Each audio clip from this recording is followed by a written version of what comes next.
Welcome back to Next Story, where we dive into some of the darkest and most chilling tales out there. Today's story is about a childhood friend who once told me he knew how to get away with murder, but then he vanished. This story might be unsettling for some viewers, so if you're sensitive to dark themes, you might want to skip this one. But if you're ready, let's dive into this mysterious tale. Was it true, or just a haunting fantasy? Before we dive deeper into this mystery, if you're enjoying our storytelling, make sure to hit that subscribe button and turn on notifications so you never miss a chilling tale. And hey, if you're already subscribed, drop us a comment to let us know what kind of stories you'd like to hear next. Your feedback keeps Next Story going strong.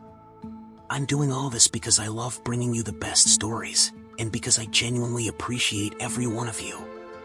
Now, let's get back to the story. Let's begin. As a kid, my best friend said it's easy to get away with murder.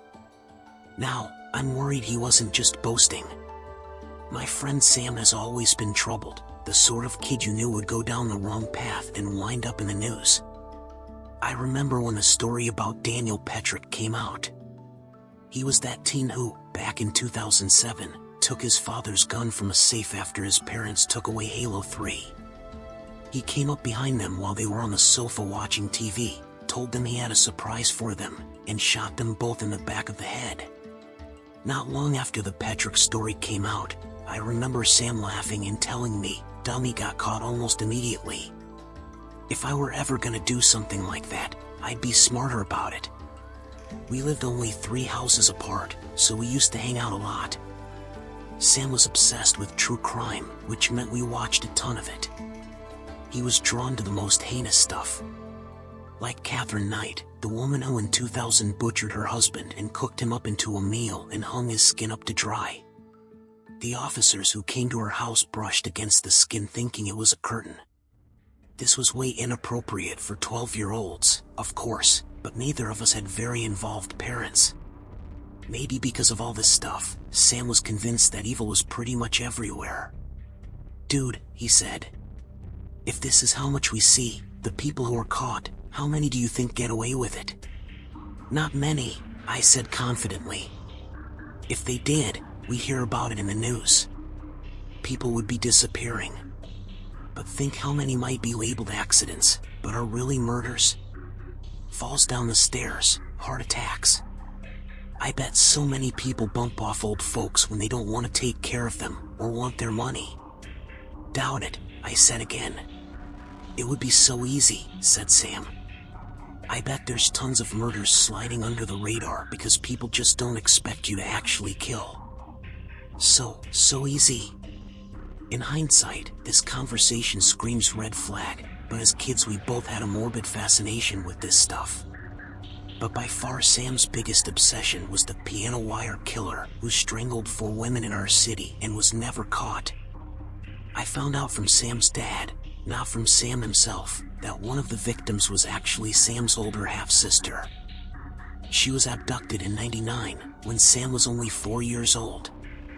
Like all the victims, she was found naked, her body recovered from the tunnels under Nicollet Island. And finally, I understood the motive for his true crime obsession. He wanted to catch the person who'd killed his sister. He was trying to understand how it happened. When I asked him about her, he claimed to remember her singing to him and playing on the swings, and admitted he watched every scrap of news relating to her death that he could. So that summer, I suggested we search. Go into the tunnels and look for clues. Bro, Sam's eyes lit up. That would be dope. We spent a whole summer scoping out those tunnels, winding through unlit utility passages seemingly forever through the cool dark. If you know your way, you can crawl through a narrow passage to Satan's Cave, where teens and urban explorers sneak in to drink, light up, and graffiti their names. There are even some carvings on the cave walls people have made of goat heads and demon faces. But it's mostly just discarded beer bottles and trash.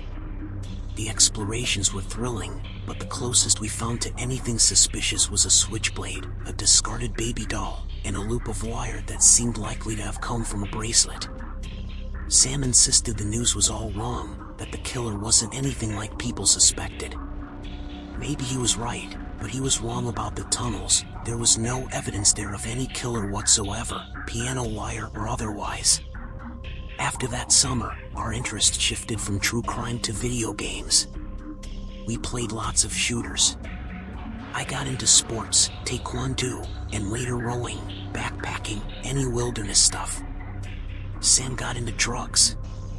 We'd still occasionally meet up for a hike. I'd go for the nature, he'd go for the opportunity to light up and escape his parents' constant squabbles. But I saw less and less of him. By the time I entered college, he was in and out of jail, getting in trouble for dealing, for breaking and entering, petty crime stuff. The last time I heard from him was when he called me from jail, asking me to bail him out. Reminding me what good friends we used to be. Reminiscing. "Hey Rufus," he said, "remember that summer we spent searching the tunnels?" Yeah. Pretty transparent, trying to tug at my heartstrings with a bond that had wilted years ago. But I smiled anyway because those were better times. "That was dope," he said. "We never did find much, did we?" "Nope. Bet if we searched those tunnels now, things would be different." "Hey, maybe we go again once I'm out, yeah?" "Sure. So, I was wondering if you could do me a favor." "Yeah, okay." I was a sucker. I went and bailed him out later that day. We made plans to hang out, maybe to explore those tunnels again. I knew he'd blow me off, but what can I say?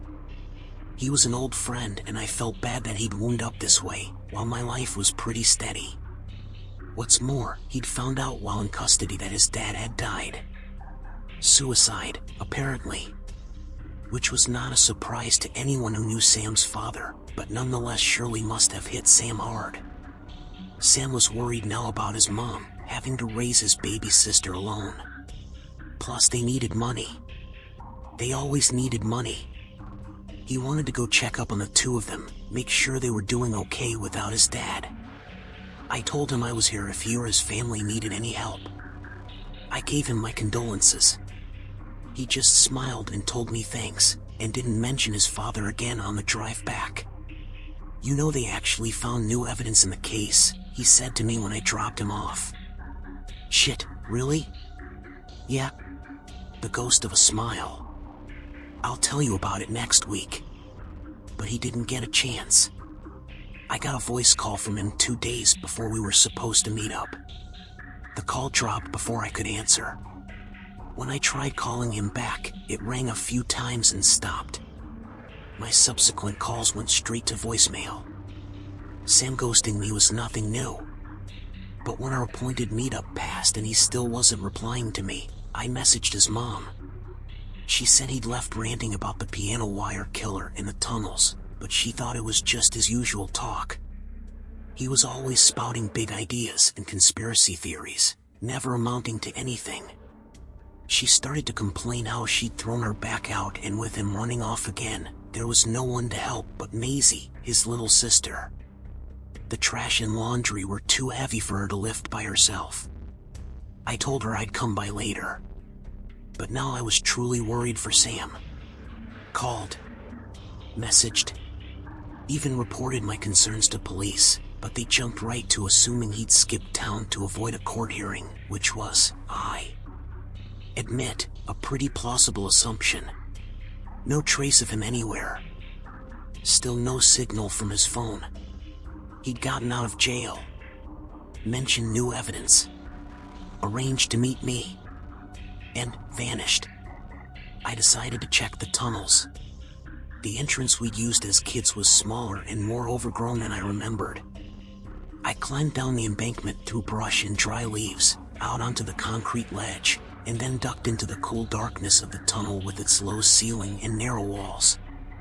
Flicked on my flashlight. The faint odor of sewage wafted to my nostrils as I made my way forward, the only sound the echo of my boots treading on the concrete. After a while of running my hand along the cool brick, I paused and turned to glance behind me. The entrance had become a distant square of white light. Was this really a good idea? Well, obviously not. I might go stumbling into whatever had caused Sam to disappear. Besides which, I couldn't remember the directions to Satan's cave. And even if I did find my way in, what was I supposed to be looking for? You know, they actually found new evidence in the case? Sam's hint in our last conversation had me tugging out my phone, searching the news, and I was stunned at the headline that came up: 25 years after brutal killings, piano wire killer confesses. Whoa. Sam had seriously downplayed this. It wasn't just new evidence, the killer was actually in custody. And had confessed. So where the fuck was Sam, then? Maybe the police were right about him skipping town. Leaving his mother alone to look after his sister, me scrambling to find him, and no one to pick up the pieces from his shattered life. I sighed and headed over to help his mom take out the trash. Sam's car was in the back when I pulled up, and my spirits lifted. I was eager to chew him out for all the usual trouble. But when I got inside, his mom told me he wasn't back yet. His car battery had died and he'd left by bike a few days ago. The house was a mess, filled with empty pizza boxes. Several full garbage bags. Laundry piled up. Sam's mom, Eleanor, had thrown her back out, I remembered, and couldn't lift heavy things, so without Sam, she had no one to take out the trash or carry loads of laundry besides Maisie, and Maisie wasn't a very consistent helper, being only 11 years old. Is that Rufus? Maisie came bounding down as I was collecting the trash bags. Her nose wrinkled. It smells like ass in here. You should help your mom more, I said. Once I'd cleared the trash out, I was getting ready to leave when on a sudden impulse, I went upstairs to the room Sam had been using, thinking he might have left me some hint as to where he'd gone. But I found the room taped off with a giant keep out sign. Maisie, bouncing up the stairs after me, told me no one was allowed in. Especially me, she added, making a face. Well, I'm his best friend, so I'm allowed, I said. But the door was locked.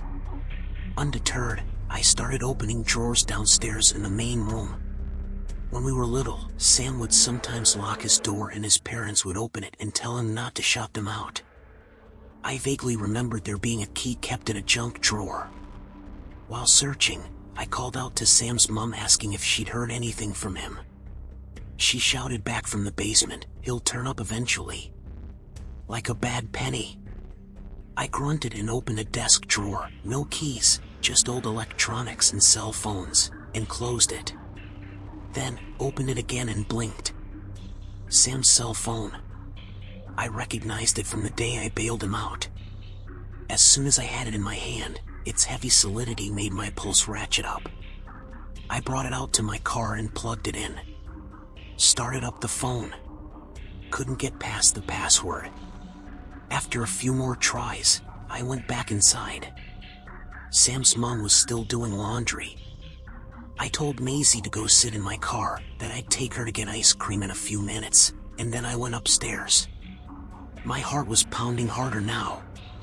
The unpleasant odor still lingered, despite the garbage having been cleared out. Sweat pulled under my armpits as I peeled the tape off the door and put my shoulder against it. It didn't require much force. A couple of short bursts, and I flung it open. Sam's bed was unmade. Laundry on the floor. Dirty dishes. Messy, like his life. No sign of him. My eyes turned to the closet, to the faint stain of reddish brown on the carpet.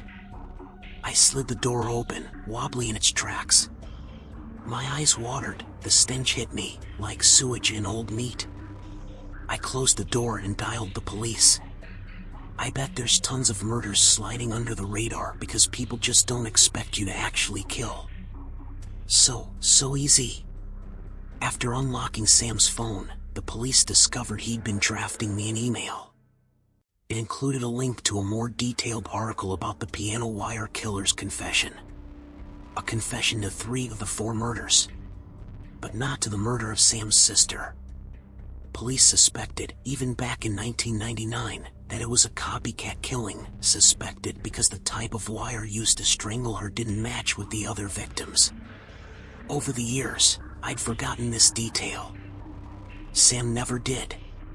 His mom was still downstairs when the police arrived, and I showed them his body, tucked into the closet and curled as if asleep, but rotting. Leaking. Only later would the pieces fall into place that even as a child, he'd suspected his mother of murdering the half-sister who was born from another woman.